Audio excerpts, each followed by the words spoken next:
Welcome back to Dan Recaps. Today, I'm going to explain the movie Non-Stop, released in the year 2014. As the movie opens, we are introduced to a depressed man named Bill Marks. Bill is an air marshal who is going through a hard time following the death of his daughter, Olivia, who succumbed to cancer. To numb the pain, Bill has turned to alcohol, even while he is working. As he stops for a cigarette, a man named Tom comes over and asks to borrow his lighter, then attempts to make small talk, asking where he is headed. Bill doesn't answer, but Tom proceeds to say that he is headed for Amsterdam.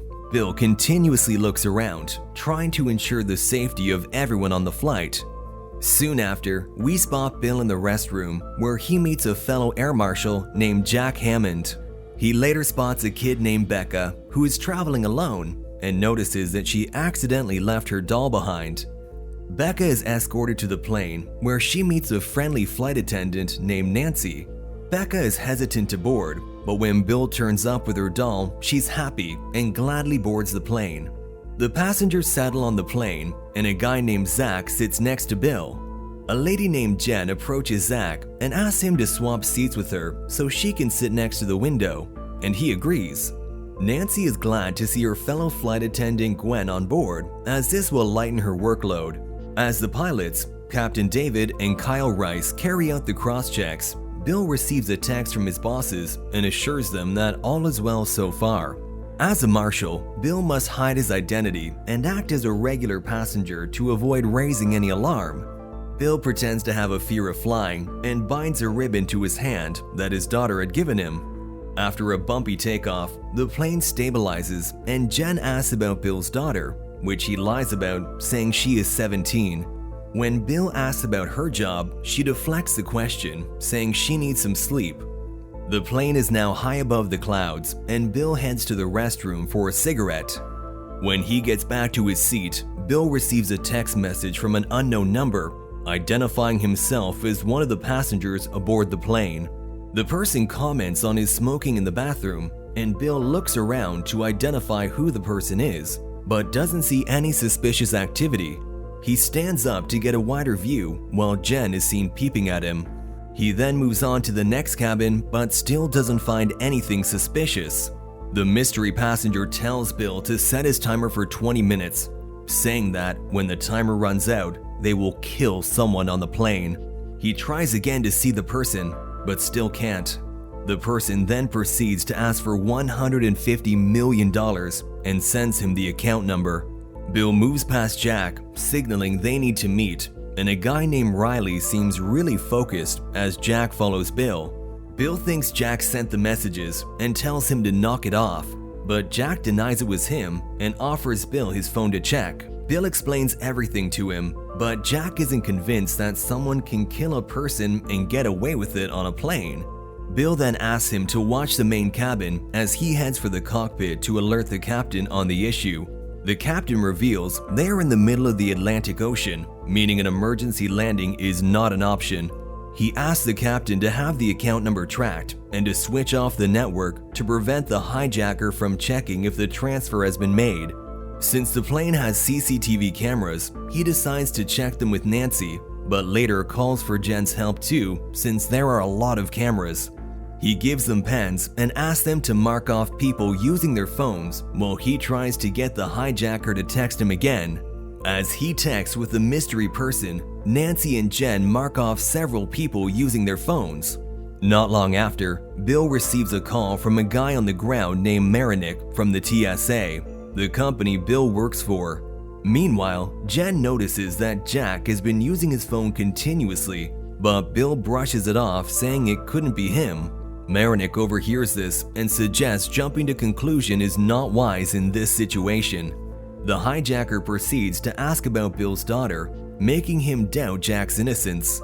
Jack is then seen moving from his seat, so Bill follows him into the restroom. When Bill confronts him, he replies that he needed the money. Jack then starts a fight and manages to soak his phone to destroy the evidence. Jack then reaches for a gun, leaving Bill with no option but to kill him. He picks up Jack's phone and locks the restroom from the outside. Bill is hit by a massive twist when he receives a text from the hijacker congratulating him for making the first kill. He then asks him to reset his timer as another passenger will die in the next 20 minutes unless the money is received.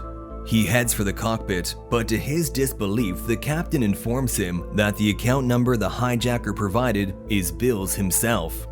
Meanwhile, Jen is seen eavesdropping on their conversation.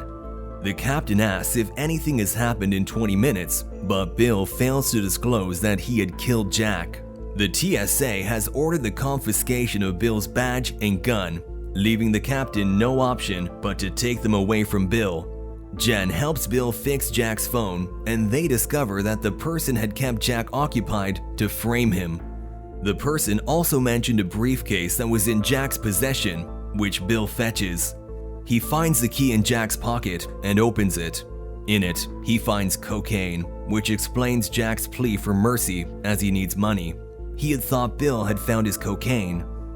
Nancy then calls out for Jack, forcing Bill to reveal that Jack is dead. This terrifies her, but Bill manages to calm her down. Using Jack's badge, Bill sets up a random search of selected people to try and find the hijacker as time is passing quickly. Bill proceeds to search several individuals, including Jen, and asks her to keep watch. He does a thorough search on Fahim, who turns out to be a medical doctor.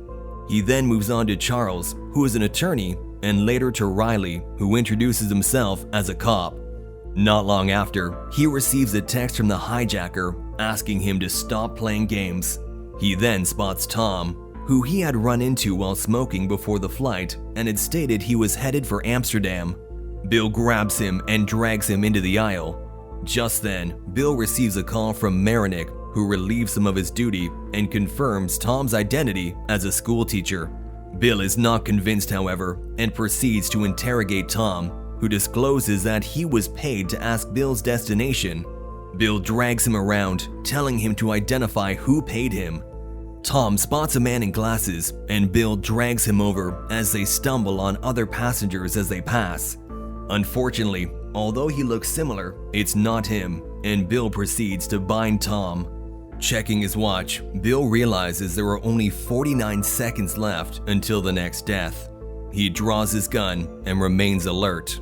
However, he then receives a text stating that the death doesn't have to be a passenger. Bill moves towards Nancy, but the plane is hit by turbulence, making him fall. Later, he finds Nancy, and they head to the cockpit, where they find the captain convulsing as Kyle tries to hold him up. Bill rushes to fetch Dr. Fahim, who isn't of much help other than suggesting it could be a poisoning. Bill resets his watch and asks Kyle to keep the cockpit door locked until the plane lands. Later, Jen introduces Zach to Bill, stating that he is a programmer. Zach says it's possible to locate the phone by sending a virus attached to a picture, forcing his phone's ringer to be taken off silent. Bill leaves him his phone to work on it, urging that time is ticking. Not long after, Bill announces he is closing the business cabin to keep everyone in one place. They complain, but he manages to calm them by offering fictitious free travel if they obey. Zach finishes and hands Bill his phone back. Bill then asks everyone to keep their hands up as he sends the picture. He listens carefully with his gun drawn and hears it ring. He tracks the phone to Charles and picks him up despite him denying that it's his phone. Bill brutally interrogates him, but Charles doesn't seem to know anything about the situation. Suddenly, Charles begins convulsing and dies, just like the captain. Back in the cabin, Riley forms a group to attack Bill after the doctor revealed the deaths of the captain and Charles. Bill is then seen in the restroom smoking once again, but this time he notices a hole that leads directly to the cockpit. On checking the sink, he finds a small pipe that could have been used to administer the poison by blowing through it. He goes ahead to check Charles's body and finds an embedded dosage pin. Bill then goes to question a lady who had used the restroom earlier, who reveals that Jen used it after her. Bill interrogates Jen, asking why she sat beside him and kept close to him. Jen finally discloses that she has a terminal heart illness, which doctors say may kill her at any time. She just wanted the window seat so she could have a nice view. prompting Bill to apologize. Since Bill has the hijacker's phone, Jen tries to guess the password, but things escalate quickly as this activates a bomb. Meanwhile, Bill is all over the news, being mentioned as the hijacker. Luckily, Bill connects the dots and realizes the only way the bomb could enter the plane is through Jack, as no searches are conducted on marshals. He races for the briefcase and finds a bomb underneath the cocaine. But as he leaves, he is attacked and overwhelmed by Riley's group. They try to strangle him, but he informs them about the bomb on the plane. Moments later, Tom rushes to his rescue as he points Bill's gun at them, prompting them to set him free. Bill explains everything, and Tom offers his gun back. Later, 2 fighter jets appear to escort the plane. They instruct the co-pilot, Kyle, to maintain his course until they land. Bill heads to the cockpit and asks Kyle to get the plane down to 8,000 feet to minimize the impact of the bomb if it goes off. However, Kyle asks for more time to allow him to get closer to Iceland where they can land, since they are still above open ocean. Bill places the bomb on the table, explaining it's a pressure bomb that cannot be defused without exploding. Left with no other choice, Bill puts the bomb at the rear door and tells the passengers to cover it with heavy luggage to minimize the impact. Soon after, Bill returns to Kyle and tells him to start the descent in exactly 3 minutes to avoid complications. Meanwhile, Becca is terrified and tries to hide. Gwen tries to convince her to come out, but to no avail. Bill then offers her his ribbon, which she accepts, and he leads her to Jen. Soon after, Marinick calls Bill, confirming the payment has been transferred, and Bill puts him on the loudspeaker for the hijacker to hear. However, Marinick still thinks Bill is the one orchestrating all of this.